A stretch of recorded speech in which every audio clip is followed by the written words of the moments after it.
әлемде барлық нәрсе энергия. Адам да, ақша да энергия. Ақша ең мықты, ең таза энергия. Ал сіздің бойыңыздағы энергия мықты я әлсіз екенін білу үшін тәжірибе жасап көрейік. Тәжірибе үшін кез келген номиналды купюра керек. Кез келген 1000 теңгелік, 2000 теңгелік, 5000 теңгелік, 10.000 теңгелік. Мендегі купюра 20.000 теңге. Купюраны алып, кез келген алақаныңызға қоясыз. Купюра уақыт өте келе 1 минуттың ішінде осылай видеодағыдай көтеріле бастайды.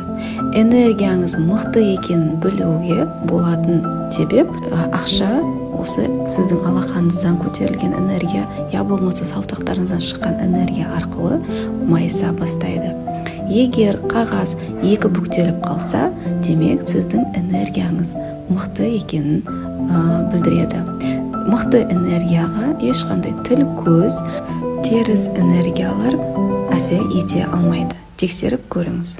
12 күні алдағы 6 айға өзіңіздің 12 арманыңызды жазуды ұсынамын. Ол үшін ақпаратқа сол 12 күнін жазып, жаңа дәуір, жаңа мен деп бастайсыз. Кейіннен бірінің артынан бірін тізіп, өзіңіздің 12 арманыңызды нақ осы шақта жазасыз. Мысалы, менің салмағым 58 килограмм, менің табысым айына 500 мың теңге. Тағы сол сияқты етіп 12 арманыңызды жазып шығасыз. Соңында мен жаратушының маған дайындаған бар жақсылықты және ризықты алғыспен қабылдаймын деп алғыс сөзін 3 рет жазып аяқтайсыз. Содан соң қағазбен не істеу керегін төменде описанияда жазып қойдым. Сәттілік. Адамның интеллекті жоғары екенін білуге болатын 3 себеп. Оның үшіншісі сізді өте қатты таң қалдырады. Біріншісі, сіз үкісіз, яғни кеш жатып, кеш тұрасыз. Ал екіншісі, у-шуды ұнатпайсыз. У-шу болған кезде басыңыз ауырады, ашуыңыз шығады деген секілді. Ал үшіншісі, сіз жалқаусыз. Идеяларыңыз өте көп, бірақ оны жүзеге асыруға, әрекет етуге сіз өте қатты ерінесіз. Егер мінезіңізде осы үшеуі болса, демек сіздің интеллектіңіз жоғары деген сөз.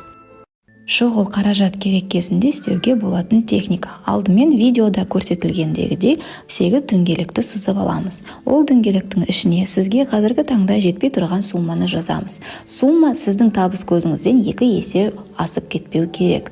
Қолжетімді, миға қонымды сумма болуы тиіс. Содан соң белгілердің ішіндегі күші мықты шексіздік белгісін сызамыз. Шексіздік белгісінің үстіне атыңызды, ал төменге 72 сағат деп жазамыз. Бүкілін астына жаратушының бұйрығымен солай болсын деп сол күнгі дата мен қолыңызды қоясыз. Сәттілік.